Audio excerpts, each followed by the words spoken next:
everybody. I am still learning the Bangkok word, so I'm not going to try that because I tried a couple of times. I murdered the language. So I'm going to go right into it. So, ooh. Now I want to start my talk with a story. For the longest, my passion's been fashion. And as a fashion designer, what I want is to have my own brand. So I visit factories in China and trying to find something and a factory that can work with smaller quantity to start. And going through fashion industry, it's been very familiar for me. I went through design to production to QC, but walking through the factory and look at every single part of it and to make your own collection is very different. So one of the small factory I went into, they were producing uniforms for doctors. So what we call in the States called scrub, right? So can anybody see anything wrong with it? Because there isn't anything wrong with this. Because this whole batch was dyed slightly too dark, this piece and 1,000 pieces from the whole batch was going to get burned or sell it to garbage collector for a penny on the dollar. So at that moment, the thought was not, oh my God, that's so wasteful, is, oh my God, I need to save money so I can just get that off your hand for a lot cheaper to make something else. So what came from that was scrub bag. So it's made entirely the whole scrub. Oh, thank you. And there's absolutely zero wastage because there weren't any cuts, right? But looking at this scrub bag, what you don't see is you study the material of what the scrubs actually is. So when you use it in the doctor's office, it's a piece of garment that you wash a lot, and it's stretchy, it's colorful, and for travel, it's foldable and it's very easy to store. The whole concept of upcycling is very different than recycling. Upcycling is study the material and understand the characteristic and see what kind of other industry or what kind of product it can be into without using additional resources. So, not just in fashion industry, every single industry has lots of waste. But especially for fashion industry, over 90% is reusable. And since everybody wears clothing, you understand how many pieces in your closet that you're not wearing. But on the industrial level, that quantity is a lot more. How much more? So for industrial waste, we have double of the weight of human population that's going to our landfill every single year. It is a crazy amount that you can't even picture. So in Thailand, 27 metric ton alone is coming from Thailand every year. And that is a big problem. Big enough for the government to willing to put into 177 billion baht for the next, calculation bad, 4 or 5 years to the innovation of waste management. Now, on one hand, you can say, oh my God, because people are realizing this is a big problem. I don't see it that way. This is a very big opportunity.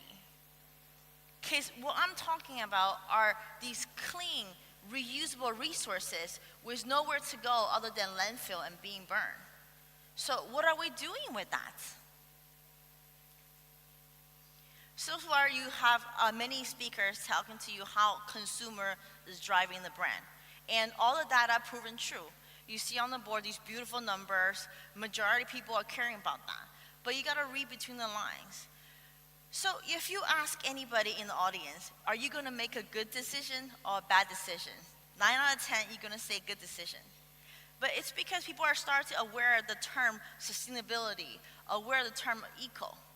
These are not the words that just invent in the recent year so business can go toward that. A lot of business already doing that. This is, to me, good business. That's how a business should be. So everybody's thinking how to brand sustainability. You make a better company. And if you don't continue going down that route, you're going to get left behind. That's the scary part of how to market and becoming a better company, because everybody else is doing the same thing and you stay, that means you're not moving forward.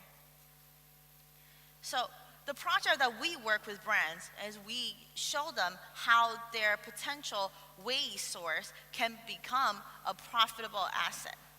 So for Ann Taylor, these are your post-event marketing banners, sales banners. They already changed their printable banners into fabric and 40% recycled plastic. That sounds great on paper. At the end, these banners are still going to get collected and go straight to the landfill. But these are great material.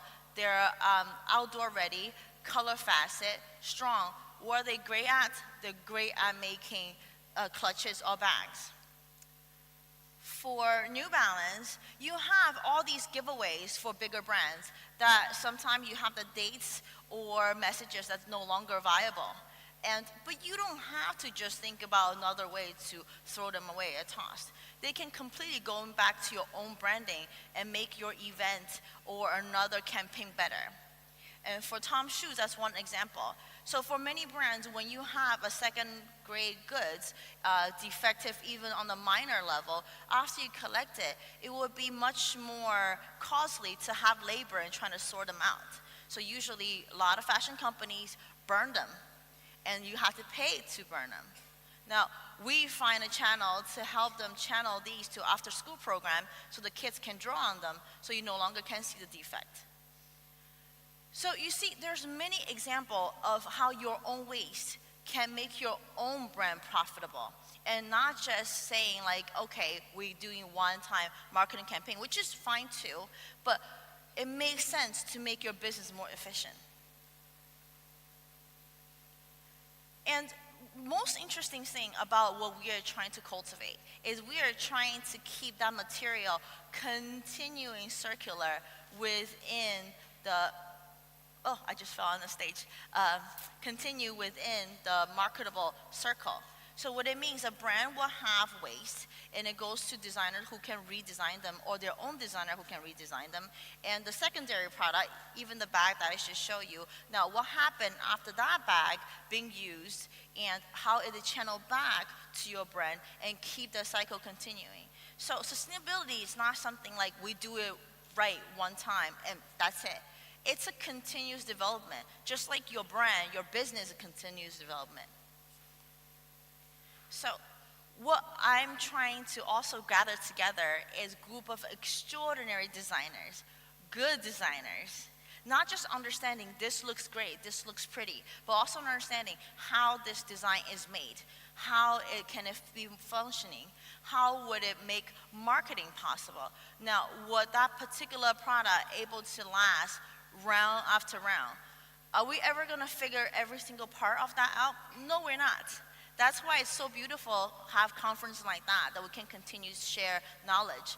That's why a whole group like that makes sense. You share your own knowledge with somebody else, and someone else is able to give you insights on something you might not deal with or understand because you're in a different industry. There's many things in the fashion industry that can channel into agriculture, that can change into auto, and vice versa. And for me, our goal is how to unwaste material, starting from fashion. And later on, we will have a breakout session and show everyone more about how to apply to your own business. It's not scary, it's step by step, and I hope to see you there. Thank you.